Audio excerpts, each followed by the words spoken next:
Well, it's that time of the year again, and when I say it's that time of the year again, it's because OnePlus is launching a new flagship, something that we've all been waiting for. Have a look.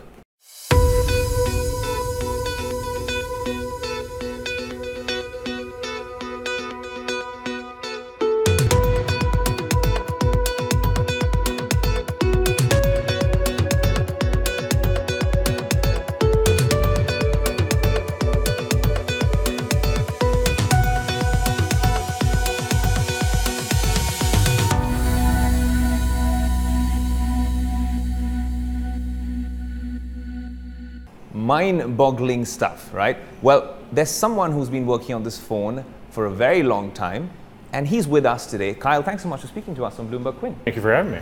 Kyle, this is, well, an absolute beauty. And you guys have been working on it for a while, but I have a question, Please. which a lot of the viewers would have as well, which is essentially about the notch. Why the notch, and why now? Why have we succumbed to the 2018ization, so to speak, of our smartphones at OnePlus as well? Sure. So I think for us, we thought about it in a more simple way. So I think for us, we saw this as an opportunity to have our largest, most expansive screen size. The way we set it up is notifications and clock are to the left, and we've also given a software feature where if you don't want it, you have an option to not have it. And I think for us, one of the things we talked about today was we were balancing a couple things. Users that wanted a more immersive screen experience, but also liked the size of this device in hand. And so we arrived at a solution we particularly like. And for us, a lot of users I talked to just wanted a more immersive screen experience. All right, and in terms of the phone, Kyle, now obviously we've got a special Avengers edition as well. You guys seem to tie up with a lot of comic book superheroes, and you do a fantastic job. Last time we met, we were talking about Star Wars. But Kyle, when it comes to the OnePlus 6, the last time we spoke, you mentioned how you don't want, well, customers to miss out on a particular feature. If the world's headed that way, that's where you guys are going to head as well, and perhaps deliver that at an affordable price. And the price point is perhaps the most interesting thing, because there were a lot of rumors circulating before the launch saying this is going to be the most expensive OnePlus phone ever, but you guys have managed to actually maintain that price range, and in fact, also pack in a lot more features. Is that, at the end of the day, well, a conscious, wise decision, or is that something which in the future we might see changing?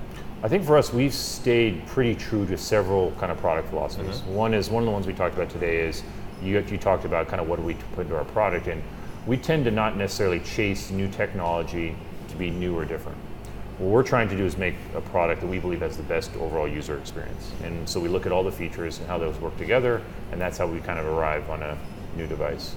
I think for us, our business model is a bit different. We're digital first, and most of our organization focuses on product. Even though we do some marketing that I think people enjoy, we're not a company that's spending millions and tens of millions and hundreds of millions of dollars on marketing campaigns across the globe. Right. So most of what we do goes into the product, and I think the price is intended to reflect that. But there is a slight deviation when you're talking about the Avengers edition. It is, well, a special phone. It looks different. It's got a lot of customizations and add-ons. You guys have worked with Marvel and Disney on it. But it is a little more expensive. I think around 45,000 rupees, but you're getting a top-of-the-line phone with 8 GB RAM, 256 storage,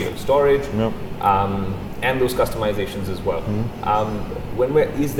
Is that well a wise way to perhaps give the users a whiff of what's perhaps in store in the future, considering that is sort of, it's still not as expensive as some of the other flagships around the world, but it is a little more expensive than what OnePlus usually targets. Yeah, I mean, I think for the OnePlus 6, we feel good that we've given users a couple different options here. I think the one thing that's consistent is, what's new is kind of an all-glass material approach that's a bit different for us and people respond to well. And there's actually, so essentially here in India, 4 different versions.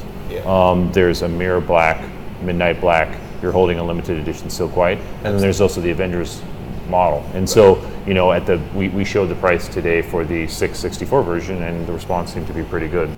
Carl, the kind of response you guys get for OnePlus devices, and also on each and every trip that you make over here, and when we meet and we do a show, it seems like OnePlus has grown as a brand, and you guys have a bigger event, more people from the community, people you guys listen to very closely.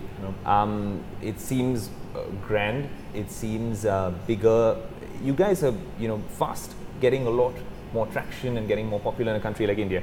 I'd imagine that India now becomes an even more important market for OnePlus. Could we be looking at more perhaps manufacturing here? Could we be looking at more perhaps brick and mortar stores, just not the OnePlus experience stores? So I think for us, I don't think it's changed. India's remained a very, very important market for us. But I think the thing that's nice is we're seeing kind of proof points of growth across the globe. Today we shared some of the proof points for India, but in the United States, in North America, last year we grew 139%. And this is in a category that's not growing globally. We're seeing a lot of the same proof points in Europe, and I think we believe the last year has vindicated our kind of general approach. I think India is definitely the strongest proof point of it. And I think we'll continue to look for opportunities for growth, but I don't think you'll see us radically change what we're doing. I think we've already kind of shared information about kind of Made in India program, and we're clearly kind of committed to that. So I think nothing's changed there, but I think the theme of growth, we're seeing it across in different markets. Kyle, I'm gonna take the liberty of saying something which perhaps some people won't agree with, but when it comes to the iPhone, and the iPhone 10 was a much awaited launch around the world, and it sort of wasn't received as positively, is my take on it, especially in India. I don't think people were as amazed, and they thought it was incremental. I know the design changed, but when you see what's happening with iPhones and perhaps, a reducing demand for iPhones, you see how Samsung phones perhaps aren't as popular in a country like India, and you see OnePlus growing as a brand, and a few other Chinese brands as well, Xiaomi, but in the premium segment, OnePlus. Do you look at it saying, hey, you know what, we're going to be looking at tailor-making a lot more phones for a country like India or for that market, or you're still going to have a very global approach with your products? I think it's more the latter. I think our global approach, our approach to product is the same everywhere. And I think to a certain degree that allows us to stay focused. And I think, the users that I spoke to at this event today, very consistent in terms of the same feedback I got from a software session in San Francisco, several weeks ago. And I think right now our focus remains global, premium, and making a single Android flagship. All right, Kyle, as the last question, I do want to ask you about how you actually select your brand ambassadors. So this time you got Amitabh Bachchan, who, seemed to announce the prices and was met with much applause and fanfare by everyone, also considering your pricing for the phones. But does that change? I think you guys get a lot of social media influencers in. Some of the top reviewers around the world also often come in with your products. Is that something which sort of works for you guys? I know you look at marketing and the brand globally.